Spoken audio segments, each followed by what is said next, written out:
We've got time for one more question from our friend Len73, who says, is claustrophobia something that can be worked on in training? For instance, have you had students who perhaps had panic attacks, but through conditioning were able to control or even overcome that condition? Okay, Len73. Interesting question. Claustrophobia. Yeah, actually. One thing that induces claustrophobia in fight training is grappling. When you're on the bottom, when you're being squished, when somebody has you in an uncomfortable headlock or choke or something like that, and you can't see the light of day and you're stuck and panic sets in. See, a lot of guys will start tapping to panic in that situation because they don't know the way out. They can't see the way out. They can't feel the way out. And so they panic tap instead of tapping to an actual danger. Now, the more you're exposed to that, the more you're going to develop a sensitivity for when you're really in danger and when you're not, when you really have to tap and when you can fight through it. When you're being strangled or neck cranked, and guys, neck cranks are super dangerous. Neck cranks can kill you. Neck cranks can do horrible things to your neck. They can break your neck. So don't be one of those guys who won't tap to a neck crank because it's more of a neck crank than a choke. You know, if you feel that pressure on your neck or your spine, tap out. Tap out and don't get caught that way again. But you got to develop a sensitivity for when you're really in trouble and when you're just panicking, and that comes with experience.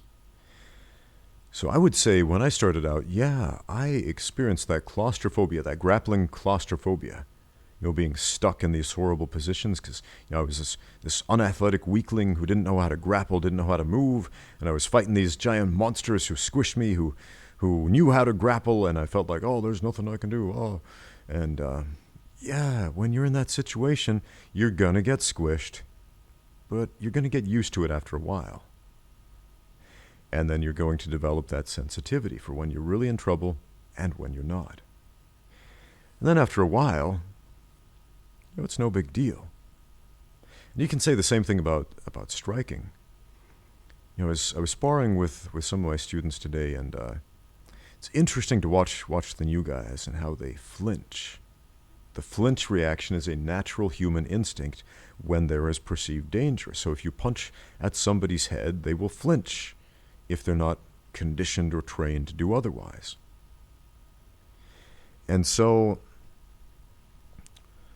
I had this new student, I'm sparring with him, and every time I threw a punch at him, big flinch reaction, all over the place, doing the herky-jerky dance. And when I would get hit, no reaction, just whatever, it's a punch. I felt thousands of those, no big deal. Some of my students would look at me all weird, like, what's going on there? Why don't you react? Why don't you flinch? Like, because I know the difference between a punch that's going to tickle my skin and a punch I actually need to react to. But I'm not going to flinch to a punch that's going to tickle my skin, but I will react to a punch that, is close enough to actually do damage.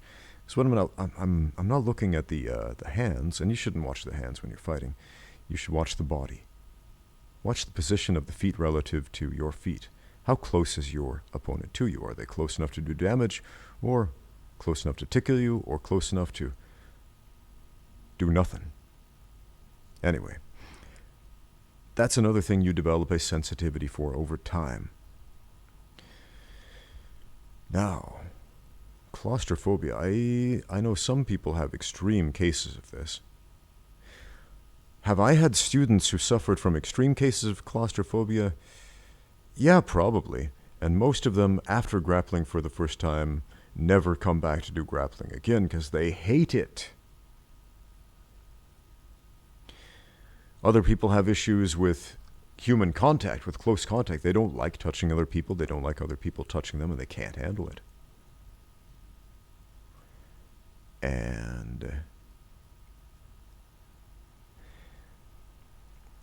the big thing, though, the big thing I see all the time that students actually do get over is the unwillingness to perform in front of other people, the unwillingness to do something they're not comfortable with in front of other people.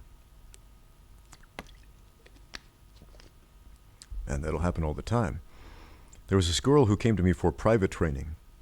And I always suggest my students who come to me for private training that they take group classes as well, because that is going to help them improve the most.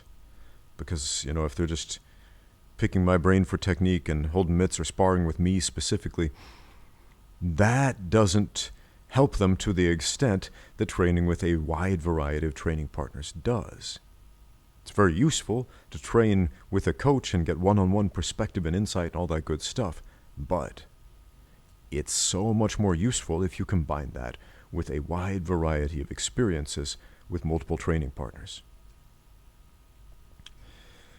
But man, this girl, she was so shy and hated being in front of other people. It scared the crap out of her. And so, she didn't even like looking at herself in the mirror. She was so timid, like seeing her reflection. And there's a whole wall of mirrors in the gym. And when she first came in and saw that, she freaked out, like, oh. And I said, all right, just turn the other way, pretend the mirror's not there. Look at the other side of the room where there's no mirror.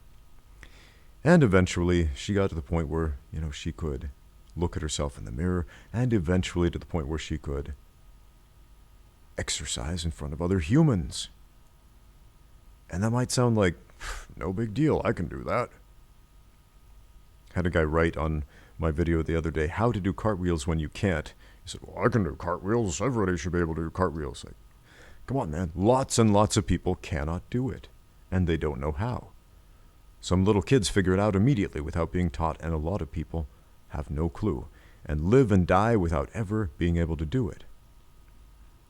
And that's the case with everything, especially phobias like claustrophobia and the fear of being in front of other people, social anxiety.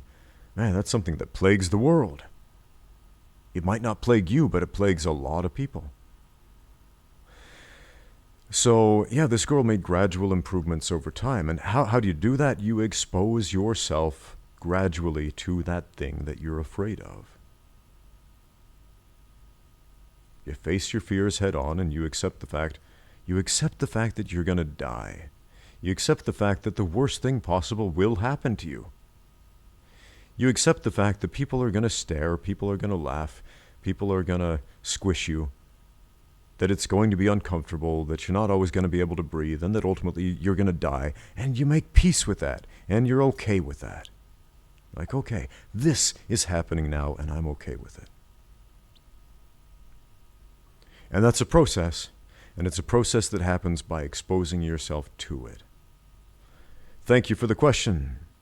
Now get out there and train.